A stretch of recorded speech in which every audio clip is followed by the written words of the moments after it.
And now I'm going to read you the quote where she describes what she did because you wouldn't believe it any other way. So, what she says is, I felt attached to Ishida's and thought that only after taking leave from it quietly could I then die. I unwrapped the paper holding them and gazed at his. I put his in my and even tried to insert it inside me. It didn't work. However, though, I kept trying and trying. Then I decided I would flee Osaka, staying with Ishida's all the while. In the end, I would jump from a cliff while holding on to his. Alright, guys, some of you might call it a keepsake, others might call it a souvenir, but at some point we've all held on to some shit from a prior relationship. Is it toxic?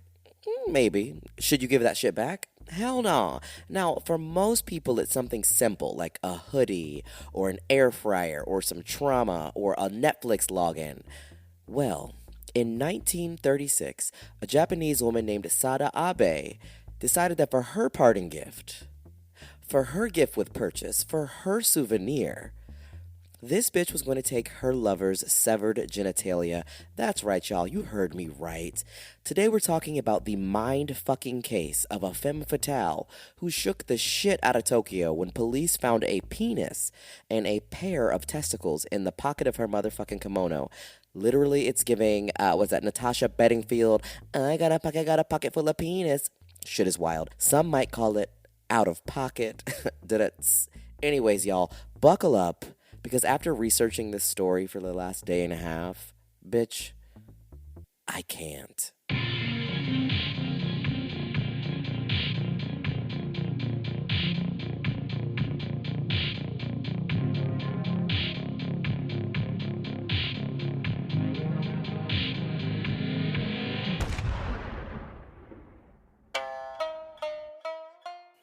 All right, guys, I first thank you for tuning in. We've made it to episode 3. Like, who are we? Like, who are we even? Who am I?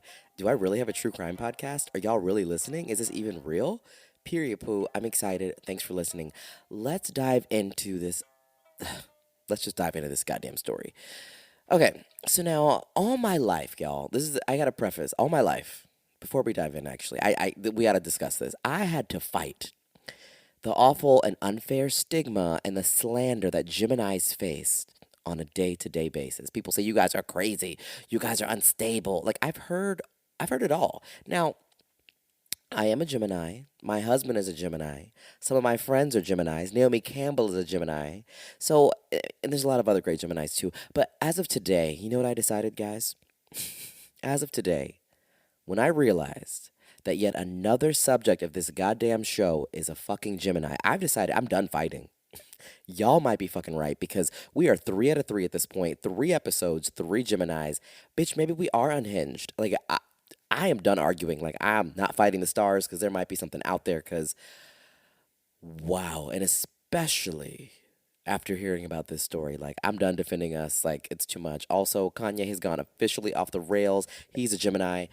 I can't defend him anymore either, which I never did because fuck that shit. But okay, now that we're done with that, I do want to give a disclaimer. Now, we are discussing Japanese culture, so I want to do my best to respect the culture. My pronunciations, I have, practiced, done a little research, so I hope they're not awful, but I do apologize in advance. Apologize. I do apologize in advance for any of the words or names that I might butcher. I also want to give people a little trigger warning, but there is mention of sexual assault, so just know, don't be eating when you listen to most of this episode. Anyways, let's go ahead and dive in. Okay, so today's story is about a woman named Sada Abe who was born on May 28th, 1905 in Tokyo to an upper middle class couple. Sada and her siblings were very hard to control and they low key drove her parents fucking nuts. So Sada had a brother named Shintaro who was a huge player. He was out there with macking all the bitches. And he got married and then ran off with a large portion of their parents' fortune, right? And excuse me, and then her sister Taruko was also a hoe as well, which I really support for everybody, like equal opportunity. However, her parents decided to punish her healthy sexual appetite by selling her ass to a fucking brothel, which apparently was not super uncommon at the time. Now they would eventually buy her back, and then she was able to get married to a guy that was like well off and like have a normal life. So I guess if you were like, if you're going to a brothel or your sexual appetite was like contractual, where like, you know, you were sold to a brothel, and a lot of brothels were like licensed back then, like we'll get into that as well. um it was looked at like, okay, it's not that bad, like the bitch worked that, she had a job, like there was a contract involved, she got a W-2, like we're good. So Sada was the youngest child, and because of this, she was spoiled as fuck. So her parents gave her everything she wanted, including singing lessons and lessons playing an instrument called the shamisen, which you actually heard at the beginning of this episode. Now, at this time in history, these activities that she enjoyed were also closely associated with geishas. Now, while being a geisha was occasionally considered a low class profession at this time, in the 20s, geisha were considered glamorous celebrities. So they were the ideal Japanese feminine figures, and they had admirers and fans that obsessed over their personal lives, and it's lit. Now, I have to admit, I did not know much about geishas at all. Like, truly, very ignorant. Of course, I heard of the movie Memoirs of a Geisha, but I'd never watched it.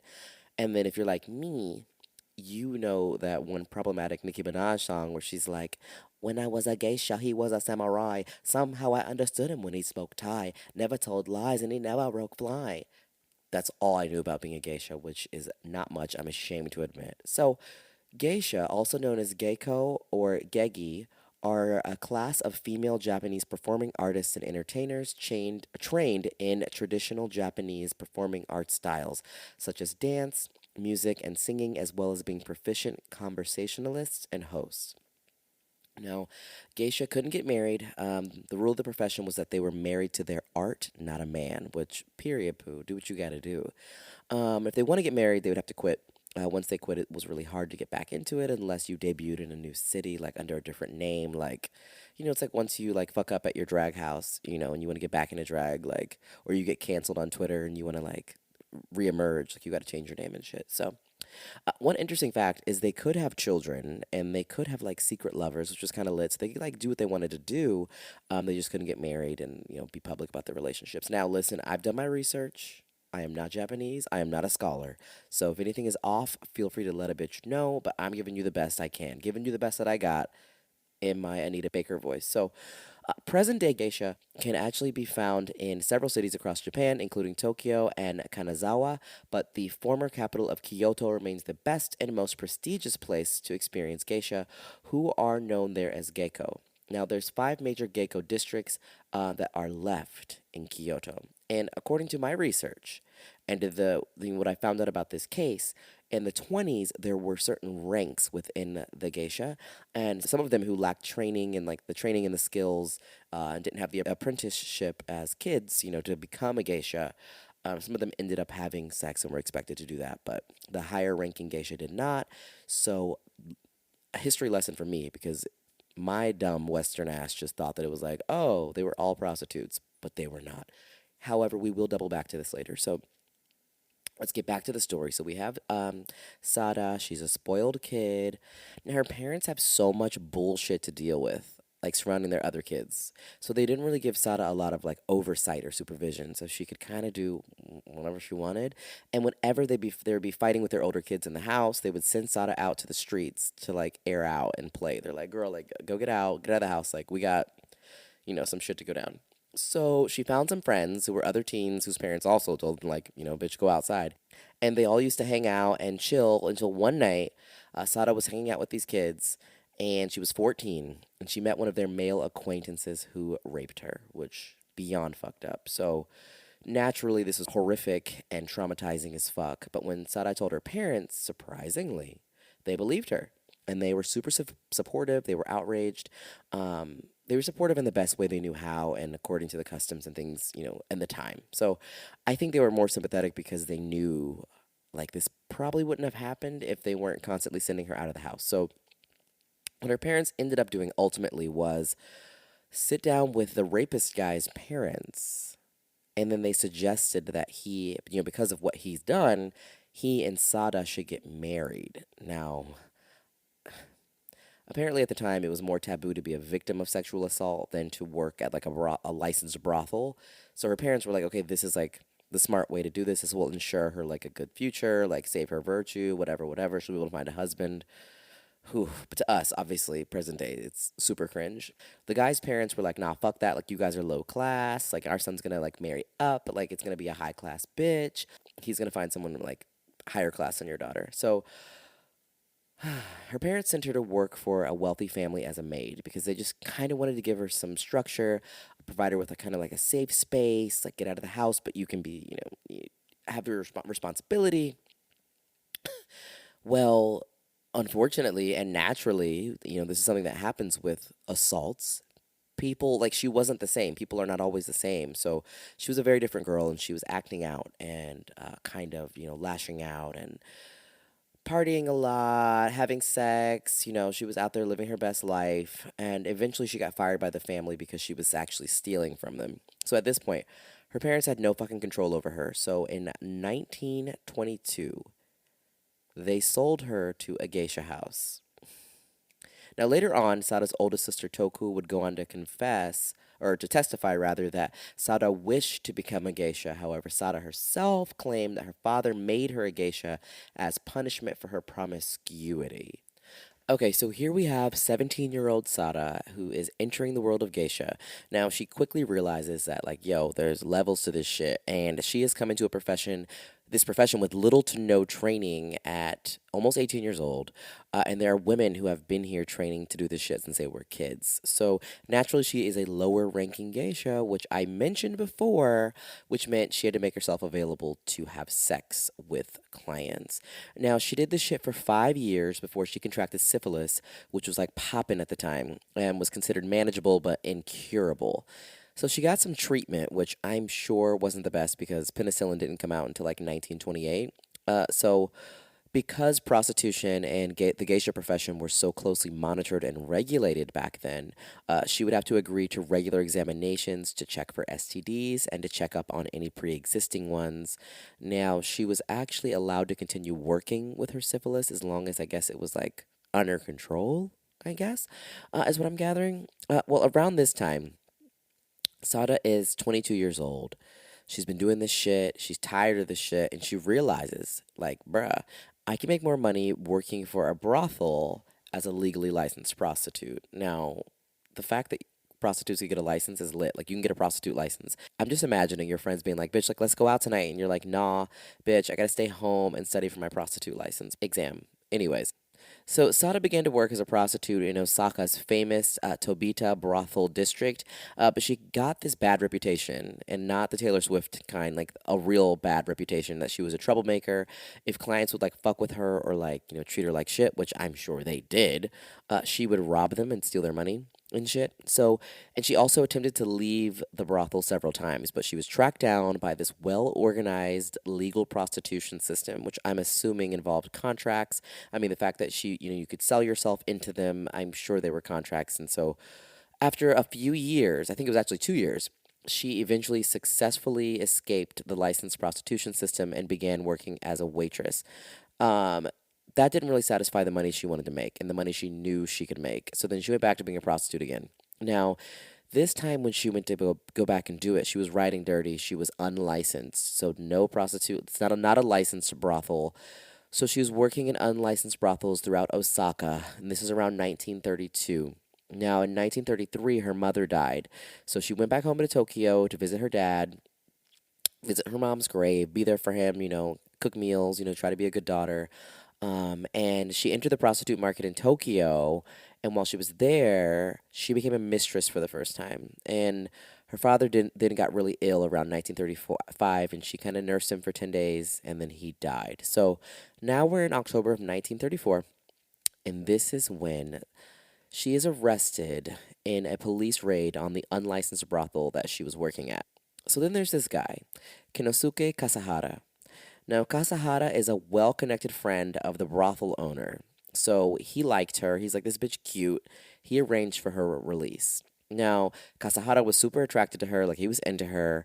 And he found out she didn't have any debts. He's like, okay, this is cute. Like, you can be my mistress. So he's obviously married. And he set up a house for Sada on December 20th of 1934, and he gave her an income too, which is lit. Now, in his deposition to the police, which he later had to give, he remembered, he said, I quote, "She was really strong, a real powerful one. Even though I'm pretty jaded, she was enough to astound me. She wasn't satisfied unless we did it 2, 3, or 4 times a night. To her, it was unacceptable unless I had my hand on her private parts all night long. At first, it was great, but after a couple weeks, I got a little exhausted." Understatement. So, when Sada suggested that Kasahara leave his wife to marry her, of course he was like, "Bitch, fuck you," and the click you claim. Like, it's a no for me, dog. So then she was like, "Well, if you're not going to leave her," because I guess there were issues like getting her off, apparently. So she's like, "If you're not going to leave your wife to be like my full time dick, like, what the fuck? Can I have another lover?" And he was like, "Nah." So then, after that, their relationship ended, and she had to escape him. So she left to go to a place called Nagoya in Tokyo. So when we double back to Kasahara's testimony that he gave the police, which we'll understand why soon, he ended the ship by saying, "She is a slut and a whore, and as what she has done makes clear, she is a woman whom men should fear."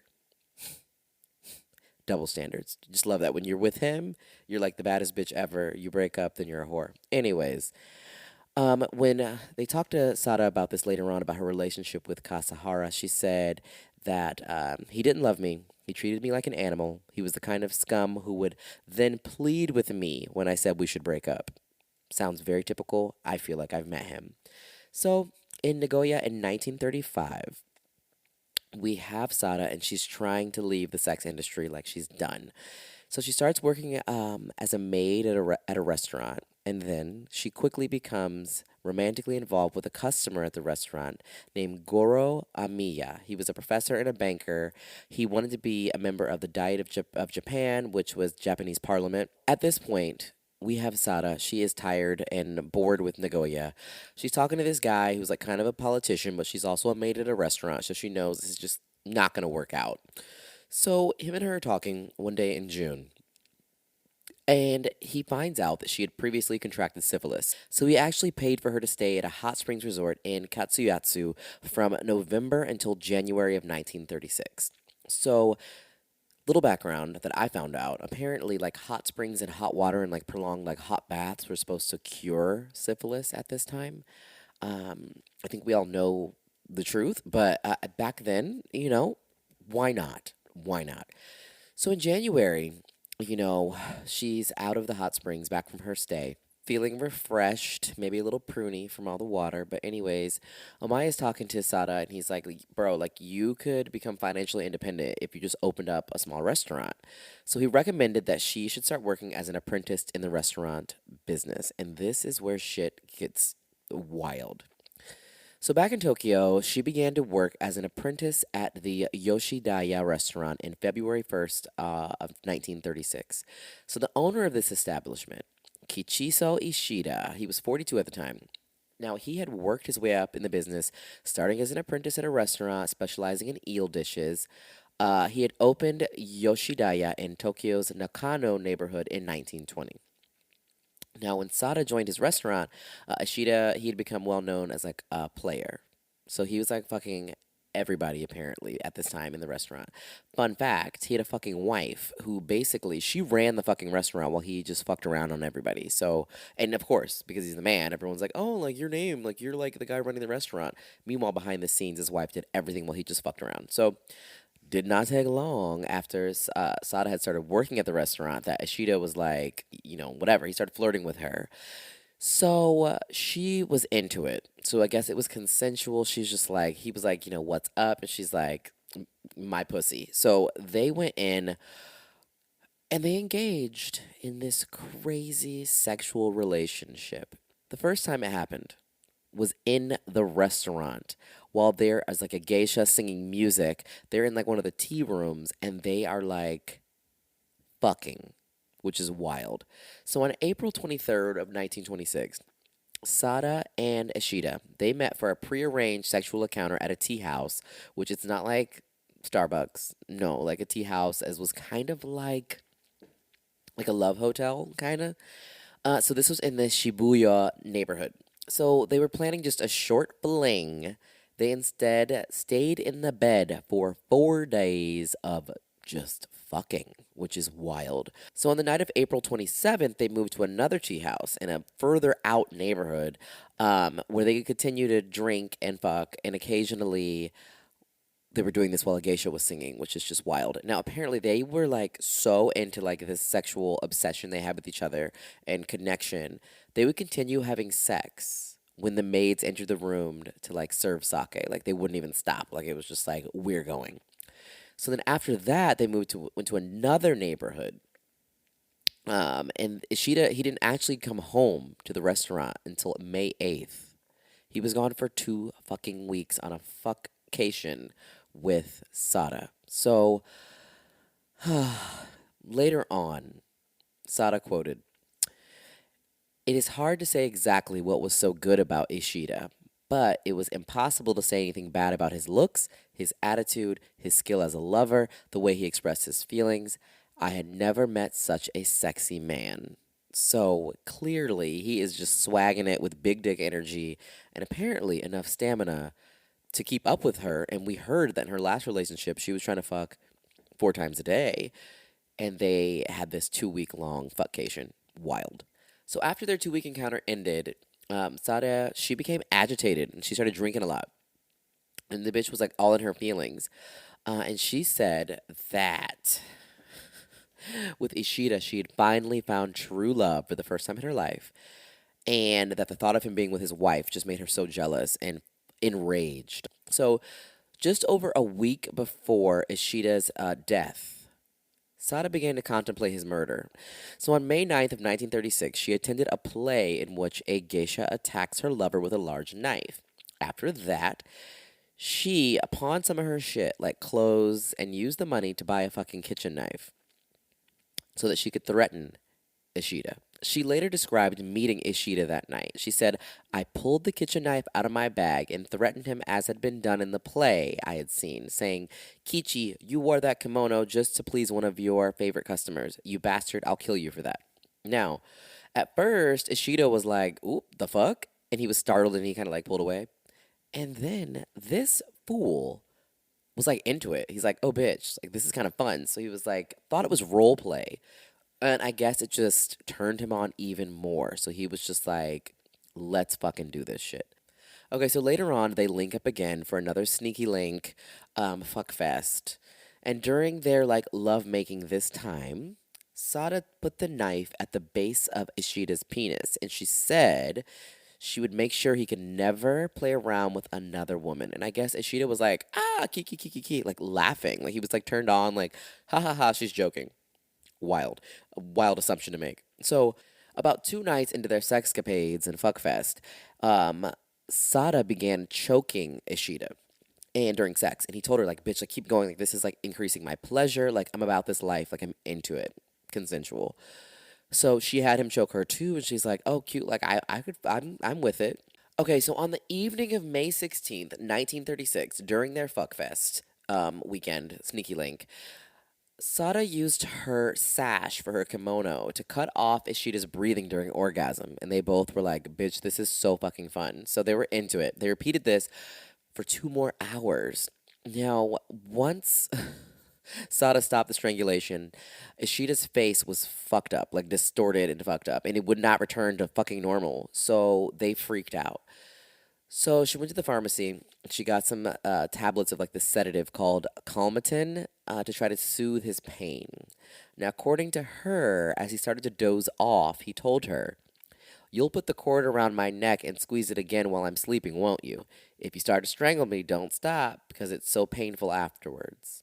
She said that she was wondering if he really wanted her to kill him. But when she looked back, she realized he must have been joking. But obviously, it was too fucking late. Like, are you fucking kidding me? So around 2 a.m., May 18th, 1936, into this fuckfest weekend, she wrapped her sash twice around his neck while he's fucking sleeping and strangled him to death. She later told the police, "After I killed Ishida, I felt totally at ease, as though a heavy burden had been lifted from my shoulders, and I felt a sense of clarity." Bruh. After lying with his body for a few hours, she took that knife, the pawn shop knife, and she cut his penis and testicles off. She wrapped them up in a magazine cover and she kept them until they found her 3 days later when they arrested her. Well, before she left, in the blood, she wrote, Sada and Kichi, she called him Kichi, Ishida, are alone. And then on his left thigh, she wrote that, and on the bed sheet, and then she carved her name into his motherfucking arm. Then she put on his fucking underwear and she left the hotel around 8 a.m. and she told the staff, like, girl, don't go in there, do not disturb. Like, my man, he's still sleeping, like, chill. Well, after she left, she met up with Omaya, the politician dude, and she was like, I gotta apologize to you, but like shit is about to pop off. Now he thought she was apologizing because she found another lover and he was just like, bro, whatever. But she was like, I'm about to fuck up your political career because we were associated with each other. Like your shit's gonna be fucked up. So eventually, the fucking women that worked at the goddamn hotel went in the fucking room because like privacy is like a big thing in Japan. And they're like, we're gonna just chill. And, like, nah, yeah, you busting on their shit. They finally go in and they're like, bruh, there's a dead fucking body with shit written on him in fucking blood with no goddamn balls and no penis. Okay. So this is May 19th. The next day, the newspapers picked up the story. Fucking huge. This was a big deal.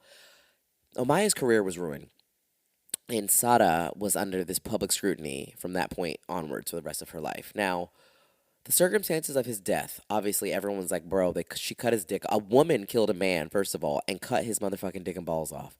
National sensation. Everyone's freaking the fuck out. There was a frenzy that. Now, this is like a huge historical story. They actually named the frenzy called Abe Sada Panic, which is her last name and first name. Abe Sada Panic is what they called the freak out that everybody had when everyone lost their shit.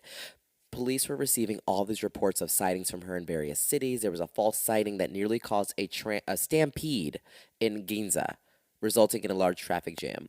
Wild. People are trampling each other because someone's like, oh, I just saw her. Oh, I just saw her. So, same day, May 19th, the day after, like the morning after, she killed this man and cut his dick and balls off. You know what Sada did? Do you know what Sada did? Sada went shopping and saw a movie, bitch. She went out and was like, you know what? I'm going to the motherfucking AMC. Mind you, this hoe had his dick and balls in her motherfucking pocket of her fucking kimono the whole time. Like, because I got one hand in my pocket. Really? I can imagine. I mean, it's only been a day. How does it not smell? Okay, anyways. So, under a fake name, she checked into a hotel in Shinagawa on May 20th, so the day after that. Checked in, you know what this bitch did? She got a massage, she had 3 bottles of beer, and she spent the night with like a hella buzz writing these farewell suicide letters to like Omaya, to her friend, and then one to Ishida, which, bitch, she's already dead. Now, she had a plan. The bitch had a plan, and it was to commit suicide 1 week after the murder. So she was going to jump off a fucking cliff, which we're going to get back to that. Because before that, she had a moment. She's lying there. The bitch got a whole like 3 beer buzz. She's chilling. I bet the beers were stronger back then. She's like, I just cut this man's dick off. It's on the counter. She's like, you know what? I'm feeling a little necrophilia. And I'm going to read you the quote where she describes what she did because you wouldn't believe it any other way. So what she says is, I felt attached to Ishida's penis and thought that only after taking leave from it quietly could I then die. I unwrapped the paper holding them and gazed at his penis and scrotum. I put his penis in my mouth and even tried to insert it inside me. It didn't work. However, though, I kept trying and trying. Then I decided I would flee Osaka, staying with Ishida's penis all the while. In the end, I would jump from a cliff on Mount Ikoma while holding on to his penis. Yeah, I can't make this shit up. Can you imagine someone finds her and is like, this hoe has a fucking dick in her hand, like a dead chick on the ground with a dick in her hand that jumped off a cliff? Wild. You see why I covered this story? Are you getting it now? You getting it? Okay. At around 4 o'clock in the afternoon, police detectives, they were suspicious of the alias because they went to all these hotels like, let's find this hoe, let's find who did this, whatever. They were suspicious well, they didn't even need to wonder who did it because she put her name all over his body in the sheets. Anyways, they go to the hotel, they look, they're suspicious of an alias because it was like this name that they were like, what the fuck is this? They go up to the fucking hotel room, right? They're like, knock to knock, knock, knock. She opens the door and she's like, "Oh, hey." She's like, "Are you looking for like Sada Abe?" And they're like, "Yeah." She's like, "Oh, I'm her." And the police were like, "No, you're not." Like, there's no way it was this easy. There's no way we walked up to the hotel room door and this chick is just like, "Oh, I'm her." Like, I'm her, her. She. So she pulled out the balls and dick so she could prove like I am this bitch. Like I am that bitch. So they were like, "Wow, this is wild." So the police arrested her. They interrogated her over 8 sessions. And what's nuts is they like before they took her out of the hotel, they let her put on her like makeup and like get cute. She had the balls like in her little pocket. Still, they like were like just bring him, girl, bring him. And they let her put on her makeup and get cute and do her hair or whatever. And they like fed this story to the media. And like the media was like lined up. They walked her through this line of like cameras and shit. So there are pictures. I'm gonna post some tons of pictures, and she's smiling, like just Kodak moment, Chuck E. Cheese ass smile on her face, with handcuffs on, having just been caught after murdering this man and cutting his dick off. So they interrogated her for 8 sessions. When asked why she severed his genitalia, she said, and I quote, "Because I couldn't take his head or body with me, I wanted to take the part of him that brought back to me the most vivid memories." The interrogating officer was struck by her demeanor, and he asked her why she killed him.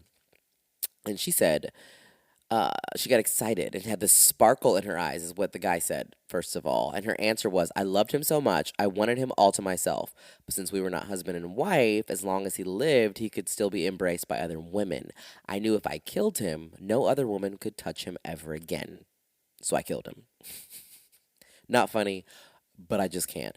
Now, when the details of this crime were made public, like all the gritty details from her confession, rumors were like, bitch, he is packing. So rumors circulated that his dick was huge. But then the police officer who interrogated her after her arrest denied this, saying the dick was just average. She told me. And apparently she told him, size doesn't make the man in bed. Technique and his desire to please me were what I liked about Ishida. Now, after her arrest, Ishida's penis and testicles were moved to Tokyo University Medical School's Pathology Museum, and they were put on public display soon after the end of World War II. But have since disappeared. Can you imagine being a fucking ghost and you come back and you find out your dick has been in a fucking museum? Wow. Anyways, moving on to this fucking trial, which is a shit show in itself. The first day of Sada's trial was November 25th, 1936, and by 5 a.m., masses. Everybody's outside because, mind you, they don't have fucking TV, so everyone is trying to get in this bitch like it's the goddamn club. Like everyone's trying to get in.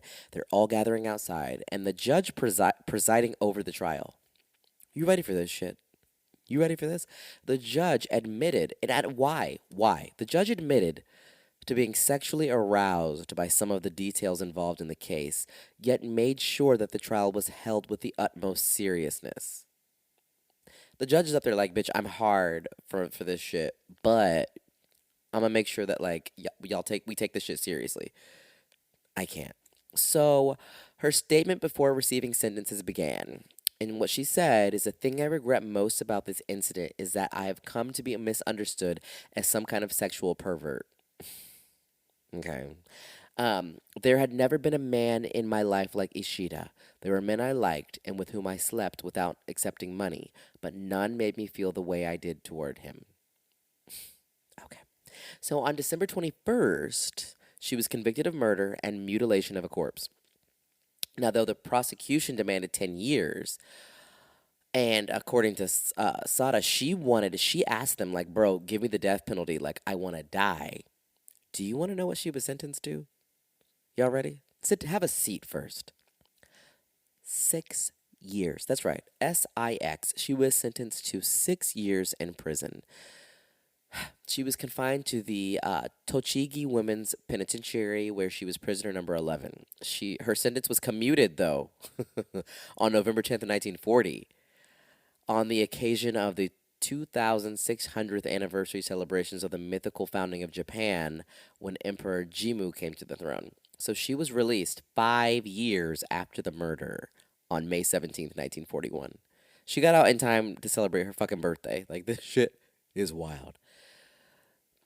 So the police record of her interrogation and confession became a national bestseller in 1936, which is just fucking wild. There were novels and stage works. Um, they they went on to say, like, this is why you shouldn't let women, own their sexuality. Like, this is what happens. So the impact it had on pop culture and on history in Japan is wild and it's still huge to this day. So she gets out of prison. She gets out of jail after 5 years. She assumed a new alias. She got picked a new name, and she became the mistress of a man she refers to in her memoirs, which she wrote a memoir, which was also a bestseller. She referred to the guy as Y. So when she got out, she like moved to like a new town. Um, once her true identity, once his family and friends found out, they told him like, "Bro, you got to get the fuck out of here." So they broke up. All right, so we're gonna fast forward to 1946. Okay, the writer Engo Sakaguchi, he interviewed her in 1946, treating her as an authority on both sexuality and freedom. He called her a tender, warm figure of salvation for future generations. In 1947, Ichiro Kimura's The Erotic Confessions of Abe Sada became a national bestseller with over 100,000 copies sold. Now, the book was in the form of an interview with her, with Sada, but was actually based on the police interrogation records. So this is what I was talking about earlier. As a response to the book, she wrote her own autobiography, Memoirs of Abe Sada, which was published in 1948. Now, in contrast to Kimura's depiction of her as a pervert, she stressed her love for Ishida. That love, it was all about love, which, bruh, I can't. So she did a lot of interviews. She appeared in, actual play that was written. And this play was about a similar situation to hers. A woman killing a man, So what she would do, she toured with them as like a special guest. Yeah. Yeah. She toured as a special guest and she would like pop up. She eventually started working in a restaurant and like that's basically how she ended her public career, working in this pub or whatever. Um and so people would come because it was like a novelty. They're like, "Oh my god, the fucking murderess, she worked there." And I guess men that would go in, they would be like, when she would come out, she'd be like, they put their hands over their crotches and yell things like, "Hide the knives," or "I'm afraid to go pee." Um, and I guess she would like get mad and then come back out and then still do her meet and greet or whatever. Just fucking wild. She basically was a fucking celebrity after this shit. Like literally fucking celebrity. In 1969, she appeared in a documentary, and that's like the last known photograph of her that was taken. So apparently, when a man went to make a movie about her in the mid 1970s, this director named Nagisa Oshima, he was looking for her. He found her, and she was in a nunnery. Yeah, and that was the last thing anyone ever heard of her. They don't know when she died. They know nothing else but that he saw her in a nunnery. She was bald headed. She had shaved her fucking head off, shaved all her hair off, and was just like, ending things on like this positive nunny note, like Sister Act 4. Um, I this story, I'm at a loss for words. Even I knew all the shit that I just read, but just hearing it again, I'm just like, holy shit. One theory that I heard today that I will go ahead and say, like, listen, this shit was solid. I'm not mad at it. Obviously, we know mental health was a huge factor in this. Like, what was up with her state of her mental health? Like, what was going on? I mean, she obviously had her complex, this PTSD from these, her assault, and this is just a different time. And she's been a sex worker for all this time, so who knows what really she was feeling, et cetera, et cetera. One theory that I kind of had, and I've overheard this when I've like, done my research and listened to other podcasts, is syphilis did affect your brain if it went unchecked and untreated. It could eventually affect your brain and how you think and how you behave. And a lot of people that were dealing with that untreated were having like madness, bouts of madness, and like shit was crazy throughout history. So I'm wondering if the syphilis didn't play a part. Obviously PTSD, obviously the life of a sex worker, but then we're gonna add in untreated syphilis or like recurring syphilis. Like it could have a serious impact. So who fucking knows? All I know is this story is wild as fuck. And I literally heard about this and was like, "Oh shit! It's gotta be on the goddamn show." So thank you guys for listening. I would love to know your thoughts. I mean, it's not a mystery like the last two shows we did where we wanted to know the motive. One, we wanted to know the motive of why homegirl Sherry faked her own kidnapping. We wanted to know why was there a dead body in Dorian Corey's closet. This shit, I think, is pretty open and shut because she went to jail and then she was only there for 5 years. So she got out and was able to talk to people clearly. And apparently, after she got out of jail, she got treatment and got penicillin for her syphilis. So I think after that, she had like more of a clear mind. And she wrote the memoir and was like, "Bro, like this is why I did it. This is XYZ. I mean, we got the answer, but I'm still shook." So I just want to thank you guys for tuning in and rocking with me for this long ass story. And I want to thank you for listening to the show. I want to ask if you're on iTunes, if you want to rate and review, that would be great. Share it. Tell a friend about the show if you're enjoying it. And yeah, I will talk to you soon. I'll be back with more tea, more absurdities, more shit that makes me say, I fucking can't at all. So have a good one, and we will talk soon. Bye.